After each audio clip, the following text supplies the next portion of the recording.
London کے مہنگے apartment میں فرجاد اپنی کافی کا مگ تھامے کھڑکی سے باہر بارش کو دیکھ رہا تھا۔ اچانک فون کی بیل نے اس کے سکون کو قاصر کر دیا۔ دوسری طرف سے بی جان کی کمزور اور لرزتی ہوئی آواز آئی تھی جس نے اسے پاکستان آنے اور انوشے سے شادی کرنے کا حتمی حکم دیا تھا۔ وہ ہکا بکا رہ گیا۔ 10 سال کی لمبی جلاوطنی کے بعد فرجاد جب کراچی ایئرپورٹ پہ اترا تو ہوائی اڈے کے نم ہواؤں نے اسے ماضی کی ان یادوں میں کھینچ لیا جنہوں نے برسوں پہلے دفن کر کے گیا تھا، مگر آج اس کے دل میں کسی پرانی تکلیف کی تپش سے دہک رہا تھا۔ بی جان نے اپنی تکلیف کا فائدہ اٹھاتے ہوئے فرجاد کا ہاتھ سختی سے تھام لیا۔ اس کی آنکھوں میں آنکھیں ڈال کے انوشے سے نکاح کرنے کے لیے ایسے جذباتی دباؤ میں اسے گھیر لیا کہ فرجاد کے پاس اپنی انا کو پس پشت ڈالنے کے سوا کوئی راستہ نہ بچا۔ نکاح نامے پر دستخط مکمل ہوتے ہی محفل میں مٹھائیاں بانٹی جانے لگی، لیکن فرجاد کی پیشانی پہ پڑنے والی شکنیں اس کے دل کا حال بیان کر رہی تھی۔ وہ اس رشتے کو محض بی جان کی ضد کے آگے ایک سمجھوتا سمجھتا تھا۔ وہ اپنی جگہ سے اٹھا اور بی جان کے قریب جھک کے سرد لہجے میں بولا، بی جان نکاح ہو گیا ہے، اب مجھے اجازت دیں۔ لندن میرا کام اور میری زندگی میرا انتظار کر رہی ہے۔ میں اس بے معنی رشتے کو نبھانے کے لیے اپنی دنیا برباد نہیں کر سکتا۔ بی جان نے اس کا بازو جھٹک کے اسے دوبارہ کرسی پہ بٹھا دیا اور دھمکی آمیز لہجے میں کہا، خبردار جو یہاں سے قدم بھی باہر نکالا، اگر تم نے انوشے کو تنہا چھوڑا تو سمجھ لینا کہ تم نے میری لاش دیکھ لی ہے۔ اب یہی تمہارا گھر ہے، یہی تمہیں رہنا ہوگا۔ فرجاد نے انوشے کی طرف ایک بار بھی نظر اٹھا کے نہیں دیکھا، جیسے وہ پردے کے پیچھے چھپی اپنی بربادی کا سبب مان رہا تھا۔ دل ہی دل میں عہد کیا کہ وہ اس گھر میں اجنبی بن کے رہے گا، پہلی فرصت میں یہاں سے فرار کا راستہ نکال لے گا۔ بی جان نے اپنے کمرے کے دروازے بند کیا اور فرجاد کے سامنے اپنی طبی رپورٹس کا ڈھیر پھینکتے ہوئے زہریلی مسکراہٹ کے ساتھ کہا، فرجاد تم لندن میں بیٹھ کے شاید بھول گئے ہو کہ یہاں تمہاری جڑیں کہاں ہیں۔ تم نے اگر مجھے چھوڑ کے جانے کی بھی ہمت کی تو میں عدالت میں اس نکاح کے خلاف بیان دے دوں گا۔ یہ نکاح زبردستی ہوا ہے اور اس سے تم پہ قانونی اور سماجی دباؤ بڑھ جائے گا۔ فرجاد کی آنکھیں غصے سے سرخی نمایاں ہو گئی اور وہ اپنے دونوں ہاتھ مٹھیوں میں بھینچتے ہوئے بولا، بی جان ایک بوڑھی عورت ہو کے ایسا کر رہی ہیں، یہ بلیک میلنگ ہے۔ میں آپ کی عزت کے لیے اپنی پوری زندگی قربان نہیں کر سکتا، آخر آپ میرے ساتھ ایسا کیوں کر رہی ہیں؟ بی جان نے اپنی اینک درست کی اور لاپرواہی سے پشت ٹکا کے بیٹھ گئی، مجھے تمہاری قربانی سے کوئی سروکار نہیں، مجھے بس یہ گھر اور یہ خاندان سلامت چاہیے۔ اگر تم نے یہاں سے جانے کی کوشش کی تو یاد رکھنا میں انوشے کی زندگی بھی جہنم بنا دوں گی اور تمہارے لیے بھی واپسی کے سب راستے بند کر دوں گی۔ اب تم خود فیصلہ کرو کہ تمہیں اپنی انا عزیز ہے یا اس خاندان کی عزت۔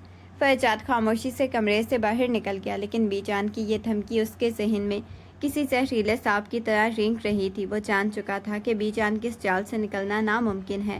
بی جان کے کمرے سے نکل کے فرجاد سیدھا ہال میں آیا جہاں انوشے دور کھڑی کسی کام میں مصروف تھی۔ اسے ایک پل کے لیے بھی نہیں دیکھا، اس کے وجود میں موجودگی سے ہی فرجاد کا پاشا ہائی ہو گیا۔ وہ غصے میں بی جان کے پاس واپس مڑا اور بلند آواز میں بولا، بی جان یہ کیسی انا ہے آپ کی جو آپ انجانی لڑکی کو میرے گلے کا توق بنا دیا؟ میں اسے نفرت کرتا ہوں، مجھے اس کا نام تک سننا گوارا نہیں۔ کیا آپ کو ذرا بھی احساس ہے کہ میں نے میری خوشیوں کا سودا کن حالات میں کر دیا؟ بی جان نے اپنی آنکھیں موند لیں اور خاموش رہیں، جس پہ فرجاد نے دانت پیستے ہوئے اپنی بات جاری رکھی، کل تک تو وہ بچی تھی جسے میں گود میں کھلایا کرتا تھا اور آج آپ نے اسے میرا جیون ساتھی بنا دیا۔ یہ گناہ ہے، یہ ناانصافی ہے، مجھے یہ رشتہ کسی صورت قبول نہیں۔ میں انوشے کو اپنی بیوی کا درجہ تو کیا اپنا ہمسفر ماننے کے لیے بھی تیار نہیں ہوں۔ یہ لڑکی میرے لیے صرف ایک بوجھ ہے جسے آپ زبردستی مجھ پہ لاد دیا ہے۔ یاد رکھیے گا اس رشتے میں کبھی سکون نہیں آئے گا۔ اپنے کمرے کی کھڑکی کے پاس اداس بیٹھی انوشا نے فون پہ اپنی سہیلی کو سب بتاتے ہوئے کہا، تمہیں پتہ ہے ساشا وہ انسان نہیں پتھر کا مجسمہ ہے۔ جب سے وہ واپس آیا ہے اس نے مجھے ایک بار بھی سیدھی نظروں سے نہیں دیکھا۔ ہر وقت غصے اور نفرت سے بھرپور نگاہیں اس کے چہرے پہ رہتی ہیں، جیسے میں کوئی قیدی ہوں اور وہ میرا جلاد۔ دوسری طرف سے ساشا کی تسلی دینے والا الفاظ پہ انوشا کی آنکھوں سے آنسو جھلک پڑے۔ وہ سسکیاں لیتے ہوئے بولی، وہ تو مجھ سے بات کرنے کو بھی توہین سمجھتا ہے۔ کل میں نے جب اسے پانی پیش کیا تو اس نے گلاس تک نہیں لیا اور مجھے ایسی نظروں سے دیکھا جیسے کوئی جرم کر دیا ہو۔ تم ہی بتاؤ، ایک لڑکی اپنی زندگی ایسے شخص کے ساتھ کیسے گزار سکتی ہے جو اسے بوجھ سمجھتا ہو؟ میں تو صرف ان کی خوشی چاہتی ہوں، لیکن اب ایسا لگتا ہے کہ اس گھر میں میری موجودگی ہی ان کے لیے سب سے بڑی سزا بن گئی ہے۔ کاش میں بی جان کو سمجھا سکتی کہ زبردستی رشتے کبھی خوشیوں کی نوید نہیں لاتے۔ شام کے وقت فرجاد صحن میں ٹہل رہا تھا۔ اس کی نظریں بے اختیار کچن کے دروازے پہ رک گئی جہاں انوشے بالوں کو سنبھالتے ہوئے باہر نکلی تھی۔ سورج کی آخری کرنیں اس کے چہرے پہ پڑ کے ایک دلکش تاثر دے رہی تھی۔ فرجاد کچھ لمحوں کے لیے اپنے قدم وہیں جما کے بیٹھا۔ اس کے دل کی دھڑکنیں ایک پل کے لیے بے ترتیب ہوئیں، مگر پھر اس نے فوراً اپنی نگاہیں دوسرے جانب پھیر لیں اور سرد لہجے میں خود سے بڑبڑایا، فرجاد یہ محض وقتی کشش ہے، اسے اپنے حواس پہ حاوی مت ہونے دو۔ یہ وہی لڑکی ہے جس نے تمہاری آزادی چھینی ہے۔ اس نے اپنے کوٹ کو ٹھیک کیا اور گردن اکڑا کے وہاں سے ایسے گزر گیا جیسے وہاں کوئی موجود دیر کے لیے رک کے اس کی طرف دیکھا، لیکن فرجاد کی بے رخی اسے یہ باور کروا دیا کہ اس کی موجودگی کا شخص کی زندگی میں کوئی وجود نہیں۔ وہ اپنی نظریں جھکا کے تیزی سے اپنے کمرے کی طرف بڑھ گیا۔ فرجاد نے بھی مڑ کے اسے دوبارہ دیکھنے کی ہمت نہیں کی۔ گھر میں بی جان کی صحت کی بحالی کی خوشی میں ایک چھوٹی سی تقریب کا اہتمام کیا گیا، جہاں رشتہ داروں کی موجودگی میں فرجاد اور انوشے کو ایک ساتھ بٹھا دیا گیا تو محفل میں بیٹھی خالہ جان نے مسکرا کے کہا، ماشاءاللہ، دونوں کی جوڑی کتنی حسین لگتی ہے۔ لگ ہی نہیں رہا کہ یہ وہی فرجاد ہے جو لندن میں اکیلا رہتا تھا، اور ہماری ننھی انوشے۔ فرجاد نے بیزاری سے گہرے روکھے پن سے بولا، خالہ جان، دکھنے میں تو بہت سی چیزیں خوبصورت ہوتی ہیں، مگر ضروری نہیں کہ وہ ویسی ہی ہوں۔ انسانوں کو رشتے صرف دکھاوے کے محتاج نہیں ہوتے۔ انوشے جو سرخ لباس میں انتہائی نازک اور پرکشش لگ رہی تھی، اس جملے پہ اندر تک شرمندہ ہو گئی اور اپنی نظریں زمین پہ گاڑ دیں۔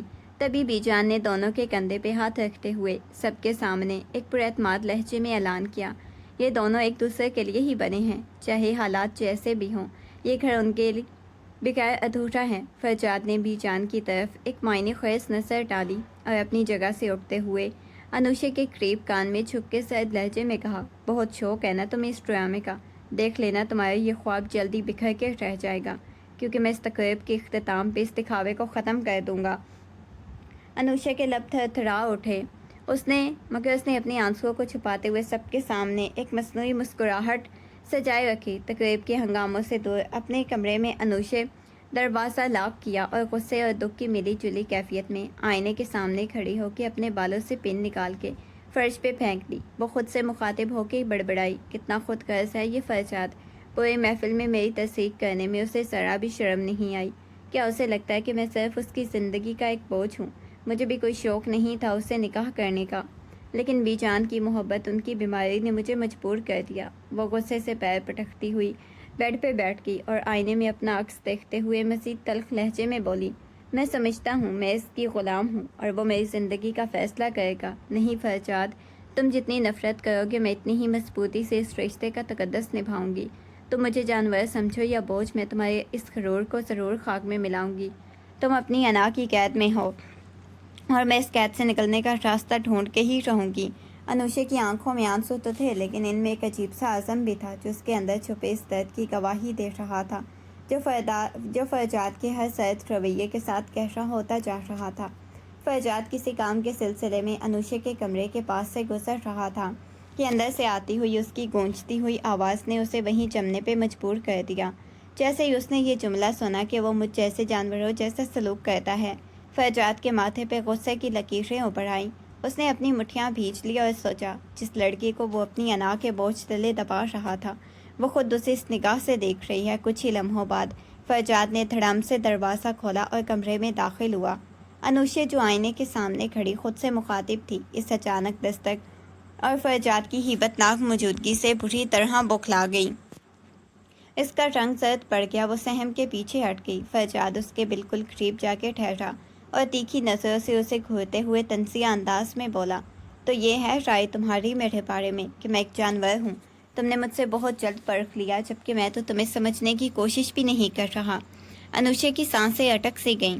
وہ کانپتی ہوئی آواز میں بولی، میں نے ایسا کچھ نہیں کہا، آپ غلط سمجھ رہے ہیں، برائے کرم میری بات سنیں۔ مگر فرجاد نے اس کی بات کاٹتے ہوئے سرد لہجے میں کہا، میں نے اپنے کانوں سے سنا ہے انوشے، اب کسی صفائی کی ضرورت نہیں، یاد رکھنا، جانور تو میں تب بنوں گا جب تمہیں اس گھر میں رہنے کی سزا دوں گا۔ آج کے بعد اس کمرے کے دروازے بند کرنا بھول جانا، کیونکہ اب میں جب چاہوں گا یہاں آؤں گا اور دیکھوں گا کہ تم میری پیٹھ پیچھے کیا کہتی ہو۔ فرجاد جب انوشے کے اتنے قریب کھڑا تھا تو پہلی بار اس کی نظریں اس کے سراپے پہ ٹھہر گئیں۔ جہاں غصے کی وجہ سے انوشے کی گلابی آنکھیں اور تیزی سے چلتی ہوئی سانس اس کی معصومیت میں ایک عجیب سی کشش پیدا کر رہی تھی۔ فرجاد کے اندر کا غصہ پل بھر کے لیے سرد پڑ گیا۔ وہ حیرت سے اسے دیکھنے لگا۔ 10 سالوں میں یہ ننھی سی بچی اتنی حسین پرکشش کیسے ہو گئی؟ اس کی نگاہیں ہٹانا مشکل ہو رہا تھا۔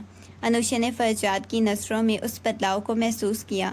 اس کا دل زور زور سے دھڑکنے لگا، مگر وہ اپنی ہمت جمع کرتے ہوئے ایک قدم آگے بڑھی اور اپنی کانپتی ہوئی آواز کو دباتے ہوئے پر اعتماد لہجے میں بولی، آپ کی سماعت میں شاید کوئی خلل ہے، مگر مجھے آپ کی اس بد اخلاقی پہ مزید خاموشی اختیار کرنے کا کوئی شوق نہیں۔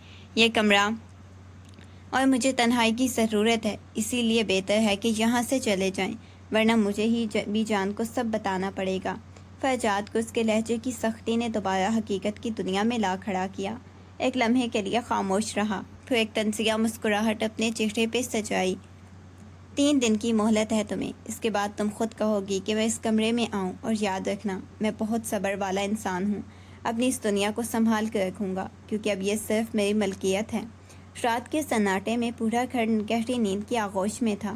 فرجاد اپنے کمرے میں کروٹیں بدلنے کے بعد اٹھ کھڑا ہوا، بغیر کسی مقصد کے انوشے کے کمرے کے باہر آگے ٹہلنے لگا۔ اس کے قدموں کی چاپ اس کی خاموشی میں خود اسے گونجتی ہوئی محسوس ہو رہی تھی۔ وہ بار بار دروازے کے ہینڈل پہ ہاتھ رکھتا اور پھر جھنجھلا کے پیچھے ہٹ جاتا، جیسے کوئی کشمکش اسے اندر جانے سے روک رہی تھی۔ بالآخر اپنی بے چینی پہ قابو نہ پا سکا اور آہستگی سے دروازہ کھول کے اندر داخل ہوا، جہاں سے ہلکی نائٹ بلب کی روشنی میں انوشے گہری نیند میں سو رہی تھی۔ فرجاد اس کے قریب جا کے بیڈ کے کنارے بیٹھ گیا اور اس کے چہرے پہ بکھرے بالوں کو ایک ہاتھ سے ہٹاتے ہوئے دھیرے سے اس کے کان کے پاس جھک کے سرگوشی کی۔ کتنی معصوم لگتی ہو سوتے ہوئے، کاش تم جاگ رہی ہوتی اور میں دیکھ سکتا کہ کیا تمہاری آنکھوں میں بھی وہی بے چینی ہے جو میری روح کو بے چین کیے ہوئے ہے۔ انوشے نے نیم کنودگی میں کچھ بڑبڑایا اور کروٹ بدلتے ہوئے فرجاد کے بازو کو اپنے سر کے نیچے سمجھ کر تھام لیا، جیسے فرجاد کی مسکراہٹ گہری ہو گئی۔ اس نے شرارت سے اس کے گال کو چھوتے ہوئے کہا، تم تو ابھی بھی بچپن کی طرح بے خبر ہو، مگر یاد رکھنا آج کی رات تم نے خود مجھے اپنے آغوش میں آنے کی دعوت دی۔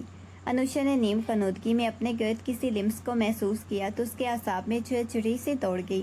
اس نے اپنی آنکھیں کھولی اور دھندلی روشنی میں فرجاد کو اپنے اتنے قریب دیکھ کے اس کے حواس گم ہو گئے۔ وہ بڑبڑا کے پیچھے ہٹنے کی کوشش کرتے ہوئے غصے میں بولی، فرجاد یہ کیا بدتمیزی ہے؟ آدھی رات کو آپ میرے کمرے میں کیا کر رہے ہیں؟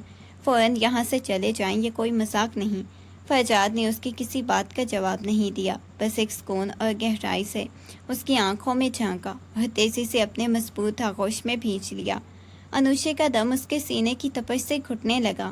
فرجاد نے اس کے کان کے پاس سرگوشی کی، یاد ہے انوشے، بچپن میں جب تمہیں ڈر لگتا تھا تم اس طرح میری گود میں آ کے چھپ جاتی تھی، تب تم بہت معصوم تھی، مگر آج۔ وہ خاموش ہوا۔ اس کا ہاتھ دھیرے سے انوشے کی گردن کی نازک لکیروں پہ پھرا، جسے انوشے کے جسم میں ایک لہر دوڑ گئی۔ وہ آنکھیں پھاڑے اس سے دیکھ رہی تھی، اس کا سانس لینا محال ہو گیا تھا۔ فرجاد نے اس کے چہرے کی طرف جھکتے ہوئے اپنے لب اس کی گردن کے نرم گوشے پہ رکھ دیے، جسے انوشے کے منہ سے ایک بے اختیار سسکی نکلی۔ وہ ہانپتی ہوئی آواز میں بولی، چھوڑ دیں مجھے، آپ یہ سب کیوں کر رہے ہیں؟ آپ تو مجھ سے نفرت کرتے ہیں نا، پھر یہ دکھاوا کیوں؟ فرجاد نے اپنی گرفت مزید مضبوط کر لی، اس کے بالوں میں اپنا چہرہ چھپاتے ہوئے دھیمے اور پراسرار لہجے میں کہا، نفرت اور محبت کے بیچ جو لکیر ہوتی ہے نا، وہ بہت دھندلی ہوتی ہے انوشے۔ آج رات میں اس لکیر کو مٹانے کا ارادہ رکھتا ہوں۔ تم آج میرے ساتھ بچپن کی طرح نہیں، ایک عورت بن کے رہو گی، چاہے تمہیں پسند ہو یا نہ ہو۔ فرجاد کی گرفت میں جو لمحہ پہلے تک انوشے کے لیے خوف اور بے چینی کا باعث تھا، اچانک بدل گیا۔ فرجاد نے اسے سینے سے لگایا تو انوشے نے اس کے دل کی دھڑکنوں کی رفتار محسوس کی، جو اس کے اپنے دل کی دھک دھک سے مل رہی تھی۔ وہ ہچکچاہٹ کے باوجود اپنی انا کو ایک طرف رکھ کے آہستہ آہستہ اس کے سینے پہ سر ٹکانے پہ مجبور ہو گئی۔ فرجاد کے مضبوط بازوؤں کی حدت نے اسے تحفظ فراہم کیا، جس کی وہ شادی کے بعد سے تلاشی لے رہی تھی۔ اس نے اپنی آنکھیں موند لیں اور ایک طویل ٹھنڈی سانس لیتے ہوئے دل ہی دل میں سوچا، کاش یہ لمحہ یہیں تھم جائے، میں اس نفرت کو بھول کے بس اس سکون کو محسوس کرنا چاہتی ہوں جو صرف اس کی آغوش میں ہی ممکن ہے۔ کیا یہ سچ ہے؟ یہ وہی فرجاد ہے جو مجھے نفرت کی نگاہ سے دیکھتا تھا، یا یہ کوئی خواب ہے جس میں جاگنا نہیں چاہتی؟ اگلی صبح جب انوشے آنکھیں ملتے ہوئے کمرے سے باہر نکلی تو فرجاد ڈائننگ ٹیبل پہ بیٹھا اخبار میں سر جھکائے بیٹھا تھا۔ رات کی نرمی اور قربت جیسے کوئی نشان باقی نہ تھا۔ انوشا نے ڈرتے ہوئے پاس جا کے پوچھا، کیا آپ ناشتہ کریں گے؟ فرجاد نے ایک لمحے کے لیے اپنی نگاہیں اخبار سے ہٹائیں اور اس کے چہرے کی طرف دیکھا۔ کوئی ضرورت نہیں، کل رات جو ہوا وہ ایک غلطی تھی اور مجھے تمہاری دیکھ بھال کی ضرورت نہیں، اسے بھول جاؤ اور اپنے کام سے کام رکھو۔ میرے سامنے آ کے اپنی موجودگی کا احساس دلانے کی ضرورت نہیں۔ انوشا کا دل اس کے الفاظ سے کٹ کے رہ گیا۔ وہ یہ سمجھنے سے قاصر تھی کہ چند گھنٹے قبل اسے اپنی آغوش میں لینے والا وہی شخص تھا یا کوئی اور۔ اس نے کپ کپاتے ہوئے لہجے میں کہا، آپ کا رویہ اتنا عجیب کیوں ہے؟ آپ تو بدل گئے تھے نا؟ فرجاد نے اخبار ایک طرف پھینکا، اپنی کرسی پیچھے دھکیلی اور انوشا کی طرف ایک بار پھر دیکھے بغیر کھڑا ہوتا بولا، میں نہیں بدلا، تم صرف اپنی غلط فہمیوں کا شکار ہو۔ اب مجھ سے دوبارہ اس موضوع پہ بات کرنے کی جرات مت کرنا۔ میں یہاں کسی جذباتی بندھن کے لیے نہیں بلکہ بی جان کی مجبوری کے لیے رکا ہوا ہوں، اسے یاد رکھنا۔ بی جان ناشتے کی میز کی طرف آئیں تو فرجاد انوشا کے قریب دیکھ کے ان کے چہرے پہ فاتحانہ مسکراہٹ بکھر گئی۔ انہوں نے لاٹھی ٹیکتے ہوئے کرسی سنبھالی اور دونوں کی طرف دیکھ کے خوشی سے کہا، آج تم دونوں ایک ساتھ دیکھ کے میری روح کو سکون مل گیا۔ اللہ نظر بد سے بچائے، گھر کی رونقیں لوٹ آئی ہیں۔ فرجاد نے ایک گہرا طنزیہ سانس لیا اور اپنی کافی کا کپ اٹھاتے ہوئے بی جان کی طرف دیکھ کے بولا، بی جان آپ کی خوشی کا معیار بھی کتنا عجیب ہے۔ کسی کی مجبوری میں اپنا سکون ڈھونڈ لینا آپ کی پرانی عادت ہے، مگر یاد رکھیے گا ہر چمکتی چیز سونا نہیں ہوتی۔ بی جان نے اس کی تلخ بات کو نظر انداز کرتے ہوئے انوشا کا ہاتھ تھاما اور پیار سے اس کے سر پہ ہاتھ پھیرتے ہوئے بولی، تمہارا غصہ تمہاری جوانی کا ہے بیٹا، مگر مجھے پتا ہے فرجاد کا دل اس کی زبان جیسا پتھر نہیں۔ انوشا بیٹی، ہم صبر سے کام لو، دیکھنا بہت جلد یہ گھر تمہاری محبت سے مہک اٹھے گا۔ انوشا نے نظریں جھکا لی۔ اس کے دل میں بی جان کی امید اور فرجاد کی کڑواہٹ کے بیچ ایک عجیب سی کشمکش چل رہی تھی۔ جبکہ فرجاد وہاں سے بنا کچھ کہے اٹھ گیا، مگر اس کے قدموں کی دھمک بی جان کے لیے ایک سوالیہ نشان چھوڑ گئی۔ انوشا جب دوپہر کو لان میں پودوں کو پانی دے رہی تھی تو فرجاد اچانک وہاں آ پہنچا۔ اس نے انوشا کے ہاتھ سے پائپ چھین لیا اور طنزیہ لہجے میں بولا، یہ کام تمہارا نہیں ہے کیا؟ یہاں کوئی ملازم نہیں جو یہ سب کرے؟ تم اس شخصیت کو اس حد تک کیوں گرا رہی ہو؟ انوشا نے حیرت اور غصے سے اسے دیکھا اور کہا، مجھے اپنے کاموں میں آپ کی مداخلت کی ضرورت نہیں، مجھے پودوں کی دیکھ بھال کرنا اچھا لگتا ہے، شخصیت میں گرنے والی کیا بات ہے؟ فرجاد نے پائپ دور پھینک دیا اور اس کے قریب آ کے جھکتے ہوئے کہا، تمہاری پسند، تمہارا کام، تمہاری سوچ، سب کچھ اس گھر کی روایت کے خلاف ہیں۔ اب تم وہ کرو گی جو میں کہوں گا، نہ کہ وہ جو تمہارا دل چاہے گا۔ انوشا نے اپنی آنکھوں میں آنسو چھپاتے ہوئے اسے جواب دیا، آپ صرف ایک حاکم کی طرح حکم چلا سکتے ہیں، لیکن میرا دل اپنی مرضی کا مالک ہے۔ آپ میری زندگی کے ہر پہلو پہ قابو نہیں پا سکتے۔ فرجاد نے ایک ٹھنڈی ہنسی اور گردن موڑتے ہوئے کہا، دیکھتے ہیں کتنی دیر تک تم اپنی مرضی چلاتی ہو۔ اب سے تمہاری ہر چھوٹی سے چھوٹی چیز پر میری مرضی چلے گی۔ یہ مداخلت تو ابھی محض شروعات ہے۔ انوشا اپنے کمرے میں کھڑکی کے پاس بیٹھی فرجاد کے رویے پہ غور کر رہی تھی۔ اس کا ذہن الجھنوں کا مرکز بنا ہوا تھا۔ وہ خود سے بڑبڑائی، یہ انسان آخر چاہتا کیا ہے؟ ایک لمحے میں وہ مجھے اپنی آغوش میں لے کے تحفظ کا احساس دلاتا ہے، دوسرے لمحے اجنبیت کی دیواریں کھڑی کر کے مجھے مجرم ٹھہرا دیتا ہے۔ اس نے اپنے بالوں کو مٹھی میں جکڑتے ہوئے سسکی لی۔ کبھی وہ میری بات میں دخل دیتا تو کبھی ایسا برتاؤ کرتا جیسے میرا وجود ہی اس کے لیے کوئی اہمیت نہیں رکھتا۔ کیا یہ اس کی محبت ہے یا مجھے اذیت دینے کا کوئی نیا طریقہ؟ میں اس کی نفسیاتی کشمکش کو سمجھنے سے قاصر ہوں۔ اس کا یہ دوہرا رویہ مجھے پاگل کر دے گا۔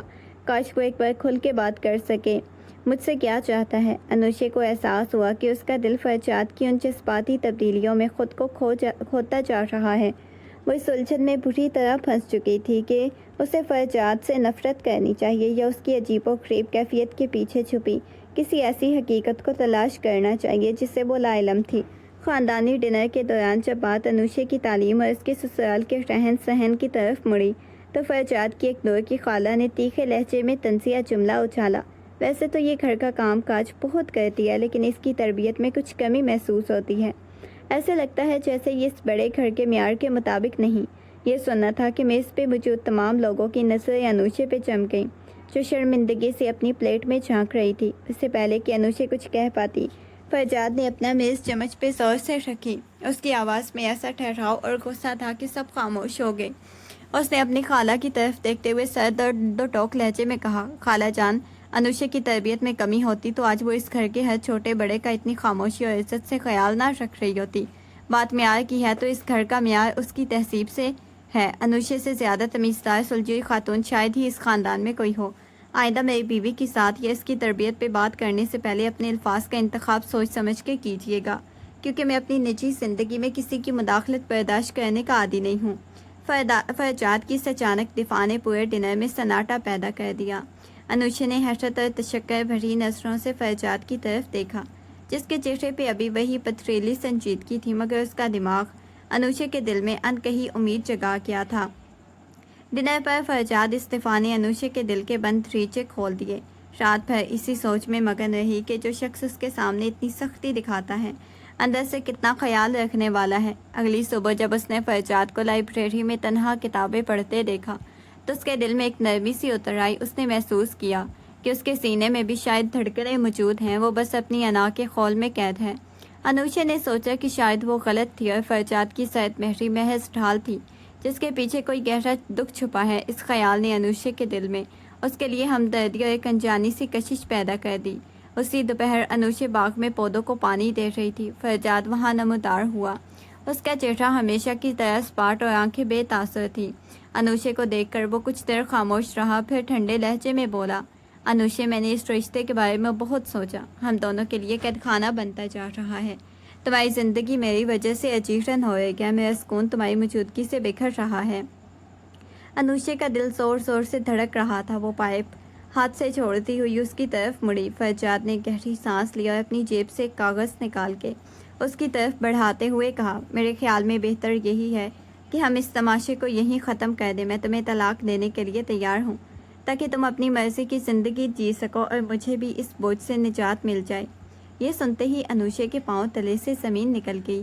وہ سکتے کے عالم میں اسے دیکھتی رہ گئی۔ طلاق کا لفظ انوشا کے کانوں میں کسی زہریلے تیر کی طرح پیوست ہو گیا۔ اسے لگا جیسے اس کے گرد موجود ہوا کا دباؤ یکدم بڑھ گیا ہو۔ وہ ساکت کھڑی رہی۔ اس کے ہاتھ ٹھنڈے پڑ گئے۔ حلق میں ایک کانٹا سا اٹک گیا۔ اسے اپنی آواز کھوئی ہوئی محسوس ہوئی۔ وہ کچھ کہنا چاہتی تھی، مگر اس کے الفاظ لبوں تک آ کے دم توڑ گئے۔ اس کے دل کے کسی گوشے میں جو نرم گوشہ اور امید کی کرن پیدا ہوئی تھی، وہ پل میں کرچی کرچی ہو کے بکھر گئی۔ اسے اپنے سینے میں گہری سسکتی ہوئی تکلیف محسوس ہوئی، جیسے کوئی اس کے وجود کا اہم حصہ کاٹ کے الگ کر رہا ہو۔ انوشا نے نظریں جھکا دیں۔ اس کے آنسو اس کے رخساروں پہ گرنے کے بجائے اندر کے جذبات کو بھگو رہے تھے۔ وہ خاموشی سے فرجاد کے ہاتھوں میں موجود اس کاغذ کو دیکھتی۔ اسے لگا تھا کہ یہ طلاق کا کاغذ نہیں، بلکہ اس کے خوابوں کا جنازہ ہے۔ وہ بس اتنا سوچ سکی، کیا واقعی اس کے لیے میرے وجود کی کوئی اہمیت نہیں؟ کیا اسے ذرا احساس نہیں کہ یہ فیصلہ میرے لیے کتنی بڑی شکست ہے؟ اس کی خاموشی میں اس کی تڑپ درد چیخ چیخ کے گواہی دے رہی تھی، مگر فرجاد کی بے رخی نے اسے یہ سوچنے پہ مجبور کر دیا کہ اس درد کا مداوا شاید اب اس دنیا میں کہیں نہیں۔ فرجاد جو اپنی انا اور سرد رویے کے پیچھے چھپا ہوا تھا، انوشا کی اس خاموشی اور اس کی آنکھوں میں تیرتے آنسوؤں کو دیکھ کے اندر کے اندر لرز اٹھا۔ اس نے توقع کی تھی کہ انوشا اسے قبول کر لے گی یا شاید غصے سے کچھ کہے گی، لیکن اس کی خاموش شکست فرجاد کے لیے ناقابل برداشت تھی۔ فرجاد نے اپنے ہاتھوں میں تھامے ہوئے طلاق کے کاغذات کو زور سے مٹھی میں بھینچ لیا اور دانت پیستے ہوئے بولا، تم رو رہی ہو؟ کیا اس رشتے سے آزادی تمہارے لیے اتنی تکلیف دہ ہے یا تم صرف دکھاوا کر رہی ہو؟ انوشا نے لرزتی ہوئی ہچکی کے ساتھ اوپر دیکھا۔ اس کے سرخ ہوتے لبوں نے اسے مزید بحال کر دیا۔ فرجاد، جس کا دل ایک پل کے لیے اس کے آنسوؤں کو دیکھ کے پگھل گیا تھا، تیزی سے آگے بڑھا۔ اس کے ہاتھ سے وہ کاغذات چھین کے زمین پہ پھینکے اور اپنی مٹھی انوشا کے چہرے کے پاس دیوار پہ ماری اور دھاڑتے ہوئے بولا، لعنت ہے میری ثنا پہ، میں تمہیں اس حال میں نہیں دیکھ سکتا۔ اگر یہ رشتہ میری سزا ہے تو میں اسے عمر بھر بھگتنے کو تیار ہوں، لیکن تمہیں طلاق دے کے خود کو برباد نہیں کروں گا۔ فرجاد کی اس اچانک پلٹوار انوشا کو ہکا بکا رہ گئی۔ فرجاد نے اپنی نظریں چرائی اور پیچھے مڑتے ہوئے دبی ہوئی آواز میں خود سے کہا، یہ آنسو، یہ میرے ضبط کا امتحان مت لیا کرو انوشا، ورنہ میں خود پر قابو کھو بیٹھوں گا، پھر تم کبھی مجھ سے چھٹکارا نہیں پا سکو گی۔ انوشا نے دیکھا فرجاد کے قدم لڑکھڑا رہے تھے، جیسے اس کے اس فیصلے نے اس کے وجود کو بھی لرزا دیا۔ اچانک بادل گرجنے لگے، موسلادھار بارش شروع ہو گئی۔ انوشا جو باغ میں کھڑی رہ گئی تھی، بارش کے قطروں میں بھیگتے ہوئے اپنے آنسو چھپانے کی کوشش کر رہی تھی۔ تبھی فرجاد نے اپنے کوٹ سے اسے ڈھانپنے کی کوشش کی، مگر خود بھی پوری طرح سے بھیگ چکا تھا۔ وہ دونوں بارش کی بچھاڑ میں ایک دوسرے کے سامنے کھڑے تھے۔ فرجاد نے انوشے کے چہرے سے گیلے بال ہٹائے، اس کی آنکھوں میں جھانکا جہاں اب ڈر کی جگہ عجیب سی تڑپ تھی۔ فرجاد نے مدھم آواز میں کہا، یہ بارش بھی شاید ہمارے درمیان موجود ان دیواروں کو مٹانے آئی ہے۔ دیکھو انوشے، ہم دونوں بھیگ چکے ہیں، کیا ابھی تمہارے لیے میرے دل میں صرف شکایتیں باقی ہیں؟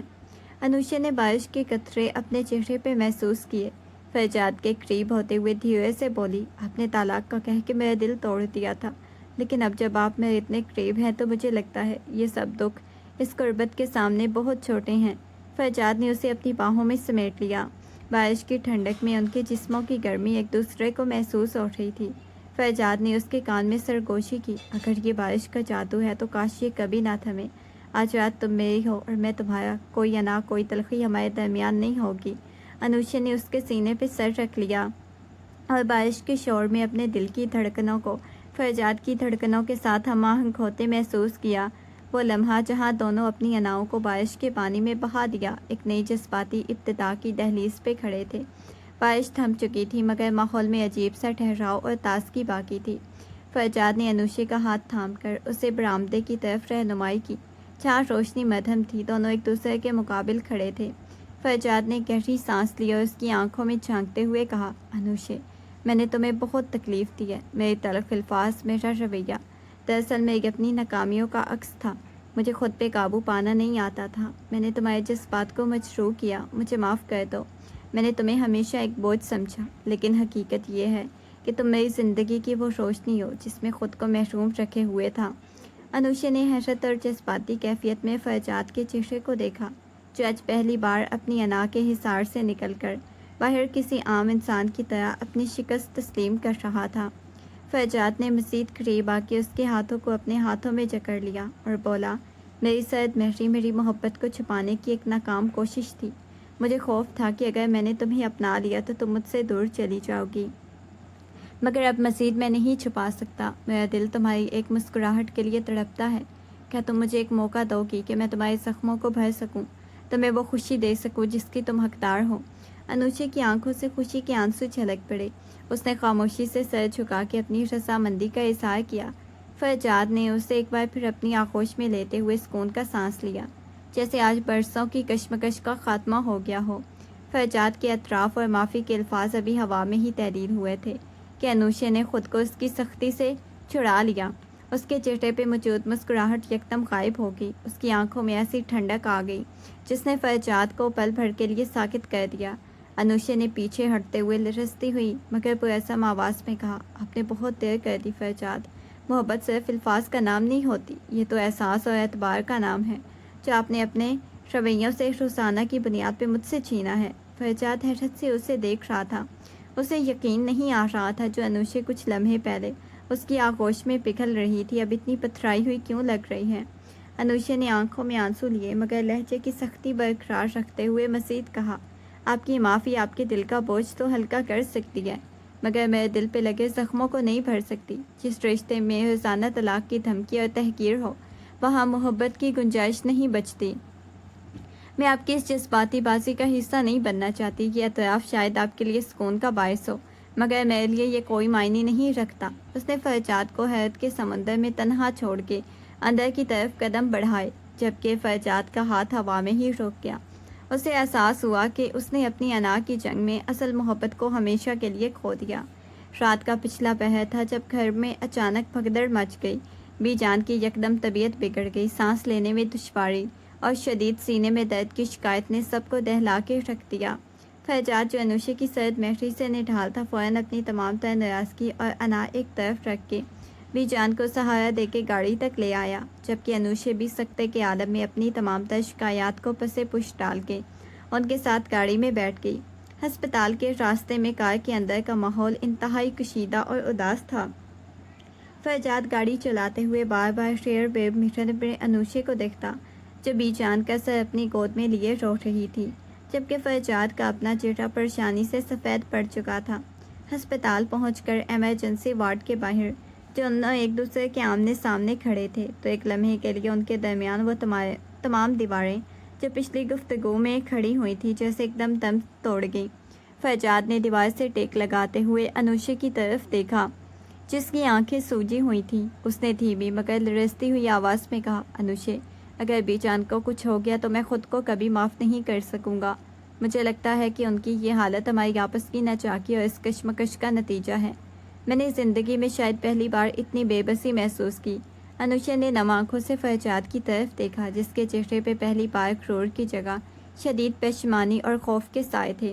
وہ خاموشی سے فرجاد کے قریب آ کے کھڑی ہو گئی اور درد بھری آواز میں بولی، سب ٹھیک ہو جائے گا فرجاد، بی جان کو ہماری ضرورت ہے، ہمیں اس وقت اپنی تلخیوں سے زیادہ ان کی صحت کی فکر کرنی چاہیے۔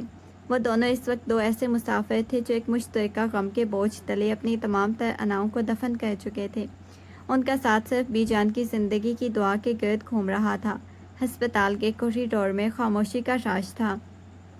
صرف ایمرجنسی وارڈ کے دروازے پہ باہر لگی نیلی بتیاں ان کے چہروں پہ ایک عجیب سی ویرانی بکھیر رہی تھی۔ انوشے مسلسل تسبیح پڑھ رہی تھی جبکہ فرجاد کا اضطراب بڑھ رہا تھا۔ ڈاکٹرز کے نکلنے کا انتظار کرتے ہوئے فرجاد نے اپنا ہاتھ دیوار پہ مارا اور کراتے ہوئے بولا، میں کتنا احمق ہوں نا، بی جان کی زندگی بھی اپنی انا کو لے آتا ہوں، شاید ان کا یہ حال میری وجہ سے ہے۔ انوشے، میں نے اس گھر کا سکون برباد کر دیا ہے۔ اس کے الفاظ میں چھپا پچھتاوا دیکھ کر انوشے سے مزید خاموش نہ رہ گیا۔ اس نے آگے بڑھ کے فرجاد کا کانپتا ہوا ہاتھ تھام کیا جس کی گرفت نے اس سختی کو محسوس کیا۔ فرجاد نے پلٹ کے انوشے کی طرف دیکھا جس کی آنکھوں میں کوئی شکوہ نہیں بلکہ ہمدردی تھی۔ انوشے نے دھیمی مگر پرعزم آواز میں کہا، فرجاد، اس وقت خود کو قصوروار مت ٹھہراؤ، آپ وقت ضائع کر رہے ہیں۔ بی جان کو اس وقت ہماری ضرورت ہے، ہماری ہمت کی۔ اگر ہم اس وقت بکھر گئے تو انہیں کون سنبھالے گا؟ ہاتھ چھوڑیے مت، بس اس وقت ایک دوسرے کا ساتھ دیجیے۔ فرجاد نے انوشے کے ہاتھوں کو اپنے ہاتھوں میں مضبوطی سے جکڑ لیا۔ اس کے لمس سے فرجاد کو وہ سکون ملا جو اسے برسوں سے نصیب نہیں ہوا تھا۔ اس نے انوشے کے ہاتھوں پہ بوسہ دیا اور دبی ہوئی آواز میں کہا، شکریہ انوشے، تمہارے یہ ساتھ میرے لیے اس وقت سب سے بڑی طاقت ہے۔ مجھے لگا تھا میں نے تمہیں ہمیشہ کے لیے کھو دیا، لیکن تم آج بھی میرے دکھ میں میرے ساتھ کھڑی ہو۔ انوشے نے کچھ نہیں کہا، بس اس کا ہاتھ تھامے رکھا۔ اس کا یہ ساتھ اس کوریڈور کی تلخ حقیقتوں کو مٹا کے ایک نئی قربت کا پیغام دے رہا تھا۔ ڈاکٹر کے کمرے سے باہر نکلتے ہی اطلاع ملی کہ بی جان خطرے سے باہر ہیں مگر انہیں ابھی آرام کی اشد ضرورت ہے۔ یہ سنتے ہی فرجاد نے ایک طویل سکون کی سانس لی اور انوشے کی طرف دیکھا جو اللہ کا شکر ادا کر رہی تھی۔ ہسپتال سے گھر واپسی پہ جب دونوں گاڑی میں بیٹھے تو ایک طویل خاموشی رہی جسے فرجاد نے توڑا۔ اس نے گاڑی روکی اور انوشے کی طرف مڑ کے اس کے چہرے کو غور سے دیکھا۔ فرجاد نے سنجیدہ لہجے میں کہا، انوشے، آج ہسپتال کے کوریڈور میں جب تم نے میرا ہاتھ تھاما تو مجھے احساس ہوا زندگی کتنی مختصر اور غیر یقینی ہے۔ میں نے اپنی انا اور غلط فہمیوں میں کتنا وقت ضائع کیا اور تمہیں کتنا دکھ دیا۔ انوشے خاموش رہی مگر اس کی آنکھوں میں نمی تھی۔ فرجاد نے آگے بڑھ کے اس کے کندھے پہ ہاتھ رکھا اور یقین دہانی کرواتے ہوئے بولا، میں تمہیں یقین دلاتا ہوں کہ آج کے بعد کبھی تم خود کو اکیلا نہیں پاؤ گی۔ میں نے فیصلہ کر لیا ہے، چاہے حالات کتنے بھی سنگین کیوں نہ ہوں، میں تمہیں کبھی نہیں چھوڑوں گا، نہ ہی تمہیں تنہا ہونے کا احساس دوں گا۔ یہ میری زندگی تمہاری مرضی اور تمہاری خوشی کے تابع ہے۔ انوشے نے کانپتے لبوں سے پوچھا، کیا یہ وعدہ بھی صرف اس لمحے کی کیفیت ہے یا آپ واقعی بدل گئے ہیں؟ فرجاد نے اس کے ہاتھوں کو اپنے ہاتھوں میں لے کے مضبوطی سے دبایا اور کہا، وعدہ نہیں، میری زندگی کا نیا مقصد ہے۔ میں نے بہت کھو لیا، اب تمہیں کھونے کا تصور بھی نہیں کر سکتا۔ میری انا مر چکی ہے انوشے، اب صرف تمہارا فرجاد باقی ہے جو تمہیں زندگی کے ہر موڑ پہ اپنے ساتھ دیکھنا چاہتا ہے۔ انوشے نے اس کی آنکھوں میں سچائی کی چمک دیکھی تو اس کا دل بھر آیا۔ وہ جان گئی فرجاد واقعی ایک نئی شروعات کے لیے تیار ہے۔ گھر پہنچ کے جب انوشے اور فرجاد لاؤنج میں داخل ہوئے تو خاموشی بہت گہری تھی مگر اس میں بوجھ نہیں بلکہ ایک عجیب سا سکون تھا۔ بی جان کے کمرے کا دروازہ بند کر کے جب دونوں باہر آئے تو فرجاد نے انوشے کا راستہ روکا۔ اس کی آنکھوں میں آج وہ چمک تھی جو اس کے غرور کو ہمیشہ کے لیے نگل چکی تھی۔ فرجاد نے دیوار کے ساتھ ٹیک لگائی اور مدھم روشنی میں انوشے کو دیکھتے ہوئے کہا، انوشے، آج جب میں نے تمہیں اپنے ساتھ کھڑے دیکھا تو مجھے احساس ہوا میں نے کتنی بڑی نادانی کی ہے۔ میں اپنی انا کے حصار میں قید رہ کے اس حقیقت کو جھٹلاتا رہا۔ میری زندگی کی اصل رونق تم سے وابستہ ہے۔ انوشے نے سر اٹھا کے اسے دیکھا اس کے دل میں جذبات کا ایک طوفان تھا جسے وہ لفظوں میں بیان نہیں کر پا رہی تھی۔ فرجاد ایک قدم اور قریب آیا اور اس کے ہاتھوں کو اپنی مٹھیوں میں قید کرتے ہوئے بولا، میں اپنی تمام تر غلطیوں اور تلخ لہجے میں اپنی سرد مہری کے لیے تم سے شرمندہ ہوں انوشے۔ میں تم سے محبت کرتا ہوں اور یہ محبت کوئی وقتی احساس نہیں بلکہ میری ذات کا وہ حصہ بن چکی ہے۔ کیا تم میری اس محبت کو قبول کر کے مجھے اپنی زندگی میں ایک اور موقع دو گی؟ انوشے کی آنکھوں سے آنسو ٹوٹ کے گالوں پہ بہہ پڑے، مگر اس بار وہ تکلیف کے نہیں سکون کے آنسو تھے۔ فرجاد کے سینے پہ سر ٹکاتے ہوئے بھاری آواز میں بولی، میں نے تو کبھی نفرت ہی نہیں کی تھی فرجاد، میں تو بس آپ کے اندر چھپے اس انسان کو تلاش کر رہی تھی جو مجھے اپنی آغوش میں پناہ دے سکے۔ آپ کے بدلتے رویوں نے مجھے بہت توڑا، مگر میری محبت نہیں مری۔ آپ کا یہ اقرار میرے لیے زندگی کا سب سے خوبصورت تحفہ ہے۔ فرجاد نے اسے اپنی باہوں میں بھر لیا، ان کے درمیان موجود برسوں کا فاصلہ، تمام غلط فہمیاں ایک دوسرے کے اقرار محبت میں کہیں کھو گئیں۔ تمہیں فرجاد نے انوشے کے ماتھے کو اپنے لبوں سے چھوتے ہوئے ایک گہری سانس لی، جیسے وہ اپنے اندر موجود ماضی کے تمام بوجھ کو باہر نکال رہا ہو۔ اس نے کمرے کے دریچے کھول دیے جہاں سے تازہ ہوا کا جھونکا اندر آیا۔ اسے لگا جیسے تازہ ہوا اس کی زندگی میں جمی تلخیوں کے گرد کو اڑا کے لے گئی۔ اس نے انوشے کی طرف دیکھا اور مسکراتے ہوئے کہا، انوشے، اب سے یہ گھر، یہ کمرہ، ہماری زندگی، سب کچھ نئے سرے سے شروع ہوگا۔ وہ پرانی فائلیں، وہ تلخ جملے، روٹھی ہوئی راتیں، سب کچھ ماضی کی کتابوں میں دفن ہو چکا ہے۔ آج کے بعد صرف وہی فرجاد ہوں جو تمہاری مسکراہٹ کا محافظ ہے۔ مجھے اب وہی پرانا فرجاد یاد بھی نہیں جو اپنی انا میں اتنا اندھا تھا کہ سامنے کھڑی خوشیوں کو نہیں دیکھ سکتا۔ آج میں نے اپنی اس انا کو مکمل طور پہ دفن کر دیا ہے۔ میری ہر سوچ، ہر عمل صرف ہماری نئی زندگی کے گرد گھومے گا۔ ماضی ہمارے درمیان کوئی دیوار نہیں بن سکے گا، کیونکہ ہم نے اپنی محبت کی بنیاد پہ ایسی عمارت تعمیر کی ہے جسے وقت کا کوئی طوفان نہیں گرا سکتا۔ انوشے نے اس کے چہرے پہ اطمینان کی وہ لکیریں دیکھی جو ایک ایسے شخص کے چہرے پہ ہوتی ہیں جس نے اپنی جنگ جیت لی ہو۔ اسے یقین ہو گیا کہ اب ان کی زندگی میں صرف سکون، محبت کی فصل ہی اگے گی۔ انوشے نے فرجاد کے ہاتھ کو اپنے ہاتھوں میں لے کے اس کی آنکھوں میں دیکھا جہاں صرف اس کے لیے اپنائیت تھی۔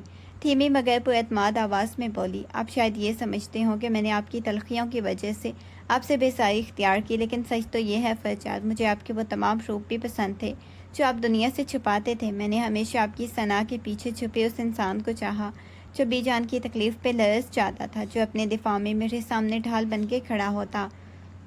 آپ کا وہی سنجیدہ لہجہ، آپ کا غصہ، آپ کا یہ بدلتا ہوا انداز، مجھے آپ کی ایک ہر ادا سے محبت ہے۔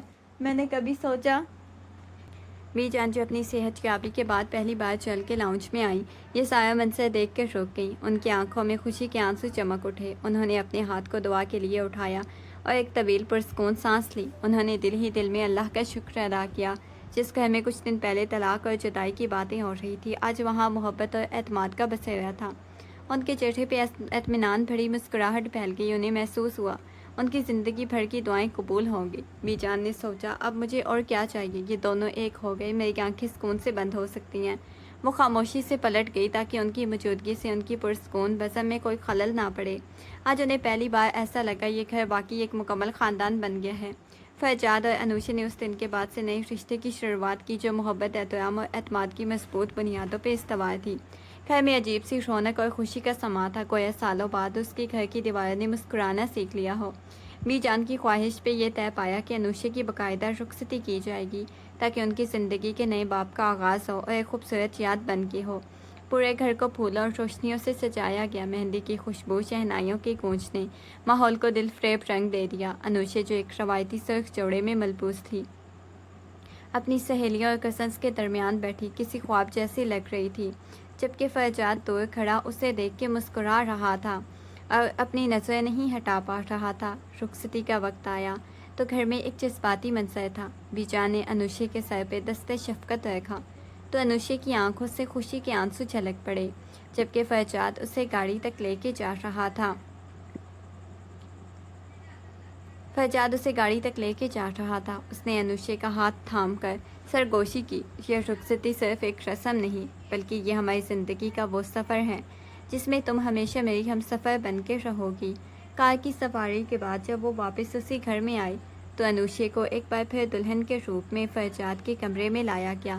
کمرے کا ماحول خوشیوں سے مہک رہا تھا اور وہ روشنی دھیمی تھی۔ انوشے جو گھونگھٹ میں چھپی بیٹھی تھی، دل دل کی دھڑکنوں کو قابو کرنے کی کوشش کر رہی تھی۔ فیضان نے مسکراتے ہوئے اسے دیکھا اور فیضان نے آہستہ سے دروازہ بند کیا، اس کے قریب آ کے بیٹھا۔ اس نے بڑے وقار اور محبت سے انوشے کے سر سے گھونگھٹ اٹھایا تو انوشے نے شرما کے نظریں جھکا لی۔ فیضان نے اس کا ہاتھ تھام کے دھیمی آواز میں کہا، آج تم واقعی میری مکمل دنیا لگ رہی ہو انوشے، اور تلخیاں، وہ فاصلے، وہ سب خواب تھا۔ آج ہم ایک نئے جنم کے ساتھ اس کمرے میں موجود ہیں۔